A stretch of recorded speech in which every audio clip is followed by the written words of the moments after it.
جب کوئی بندہ سفر پر جاتا ہے اور سفر سے پہلے اس کی تیاریاں مکمل کر لیتا ہے، کپڑے بھی دھلے ہوئے اس کے پاس ہوتے ہیں، بیگ بھی اس کا اچھی طرح سے پیک ہوتا ہے، اور ضروریات سفر بھی اس کے پاس مہیا ہوتی ہیں، اور ٹکٹ بھی کنفرم ہوتا ہے، اور پیسے بھی وافر مقدار میں ہوتے ہیں، اور توشے سفر بھی زیادہ راہ بھی ساتھ میں ہوتا ہے، تو وہ سفر بہت مزے کے ساتھ انجام کو پہنچتا ہے۔ ٹھیک اسی طرح جو بندے اور بندیاں ماہ مبارک سے پہلے اپنے معاملات کو بالکل صاف کر لیں، دلوں کو پاک کر لیں، دماغ کو صاف کر لیں، اور فزیکل جو تیاری ہوتی ہے، مثال کے طور پر ہماری ماں بہنیں ہیں، وہ مرچ مسالے اور بہت ساری ایسی چیزیں جو لانگ لائف ہوتی ہیں، لانگ ٹرم استعمال کر سکتے ہیں، وہ پہلے سے کوٹ چھان کے تیار کر کے رکھیں تاکہ زیادہ سے زیادہ وقت وہ طاعت و عبادات میں اور ذکر و فکر میں گزار سکیں، اور دعا میں، اور جو ہے اللہ تعالیٰ کی رضا میں گزار سکیں، تو یقیناً ان کے لیے بہت ہی اچھا رمضان کا مہینہ وہ ہوتا ہے۔ اور جو یہ سب تیاری پہلے سے نہیں کر پاتی تو ان کے لیے مت پوچھو، ہر دن ایک نئی مصیبت کی گھڑی ہوتی ہے، اس لیے کہ روزانہ سامان منگانا، اس کو کوٹنا، چھاننا، اس کو پیسنا، اس کو پکانا ایک مستقل مسئلہ ہوتا ہے۔ اگر 2-4 کلو مرغی کا گوشت یا جیسی بھی ضرورت ہو پہلے سے منگوا لیا جائے اور صاف ستھرا کر کے اس کی پیسز بنا کر پہلے سے فریج میں محفوظ کر لیے جائیں، تو ظاہری بات ہے کہ روزانہ پھر مردوں کو اور عورتوں کو روزانہ بیس پر جو ہے محنت کرنی نہ پڑے۔ صبح سے لے کر شام تک کے سارے معمولات بنائیں ترتیب کے ساتھ، ایک قلم لیں، ڈائری لیں، اور پورا شیڈول تیار کریں، ہمیں کب اٹھنا ہے، کب سونا ہے، کب ہمیں قرآن پاک کی تلاوت کرنی ہے، نماز ہمیں کس طرح سے کس وقت ادا کرنی ہے،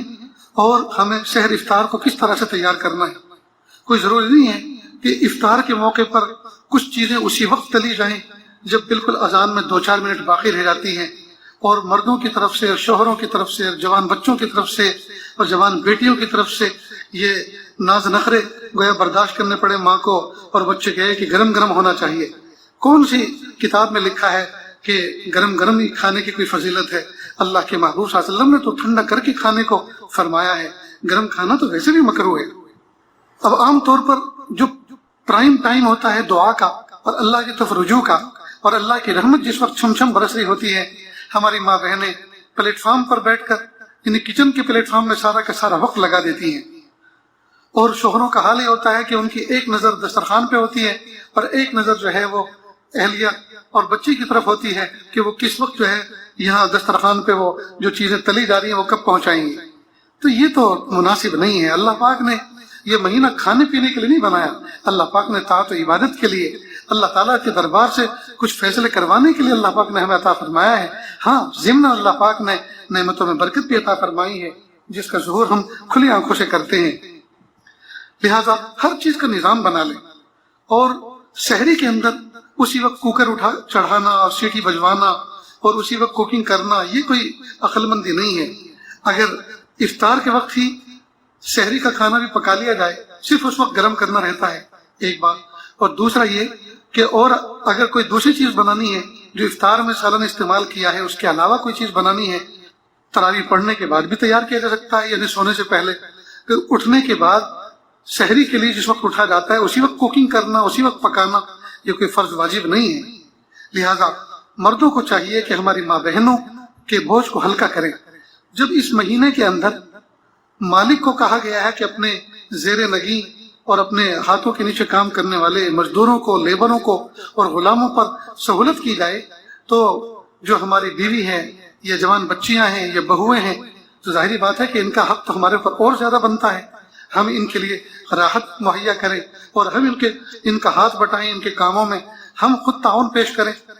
یہ ہونا چاہیے۔ لیکن دیکھا یہ گیا ہے کہ مرد حضرات جو ہیں اس بارے میں بالکل ترس نہیں کھاتے، لہٰذا پہلے سے ایک ترتیب بنائیں، ایک سسٹمیٹک اپنا جو ہے نظام بنائیں۔ اللہ کی ذات سے امید ہے انشاءاللہ کھانا پینا بھی بہت اچھا ہوگا اور اٹھنا سونا بھی بہت مناسب ہوگا اور اعمال کا بہت بڑا ذخیرہ ہمارے پاس موجود ہوگا۔ اور کم از کم 3 عشرے ہیں، 3 عشروں کے اندر 3 قرآن پاک پورے کرنے کا تو ارادہ کر ہی لیں۔ حالانکہ بہت زیادہ کیا جا سکتا ہے، لیکن یہ عاجز تو بہت نیچے اتر کے کہہ رہا ہے کہ ہر شخص کم از کم 3 قرآن پاک تو ضرور کرے۔ اور اللہ کی ذات سے امید ہے آج کل کے جو حالات ہیں اس میں 3 کیا اللہ پاک 6 اور 12 قرآن پاک بھی پڑھنے کی توفیق عطا فرما سکتے ہیں. کوئی مسئلہ نہیں ہے، اگر بندے تھوڑی سی کوشش کریں تو اللہ کی رحمت برسیں گے انشاءاللہ. اس لیے ضرورت ہے اس بات کی کہ ہم ایک پورا نظام بنائیں، ایک ترتیب بنائیں، اور آج ہی رات کو بیٹھ کر یا صبح میں مشورہ کر لیں بیوی کے ساتھ، بچوں کے ساتھ کہ بھائی اچھی طرح بتاؤ کہ ایک نظام بنانے جا رہے ہیں، اس کو سب کو فالو کرنا ہوگا. انشاءاللہ 2-3 دن تھوڑا سا مشکل لگے گا، لیکن اللہ کی ذات سے امید ہے، اللہ کی ذات سے امید ہے انشاءاللہ بہترین وقت گزرے گا، بہترین وقت گزرے گا. اور چونکہ آج کل جیسا کہ موسم گرمی کا ہے، گرمی کے مقابلے میں راتیں کچھ ٹھنڈی ہوتی ہیں، اگر ہم رات کو کچھ زیادہ جاگ لیا کریں اور بہت سارے کام پڑھنے کے، عبادت کے، اطاعت کے ہم رات کو کر لیا کریں تو سحر خیزی کی بھی فضیلت ملے گی، یعنی شب بیداری کی بھی فضیلت مل جائے گی، اور راتوں کو قیمتی بنانے کا بھی موقع مل جائے گا. اور صبح کو فجر پڑھنے کے بعد تھوڑا سا دیر تک سو لیا کریں تو انشاءاللہ اس طرح سے نیند بھی پوری ہو جایا کرے گی. یہ بھی نظام بنایا جا سکتا ہے. بہرحال ترتیب کے ساتھ کام کریں گے تو انشاءاللہ بہت کچھ کر سکیں گے، اور کچھ بھی نہیں کریں گے تو یاد رکھنا جس طرح سے زندگی کے گزشتہ اور گزرے ہوئے رمضان گزرے ہیں اور افسوس کے ساتھ، حسرت کے ساتھ وہ گزر گئے، ایسے یہ بھی آیا، یہ بھی آ رہا ہے، یہ بھی گزر جائے گا. صبح ہوتی ہے، شام ہوتی ہے، یوں ہی زندگی تمام ہوتی ہے. وقت طلوع دیکھا، وقت غروب دیکھا، اب فکر آخرت دنیا کو خوب دیکھا.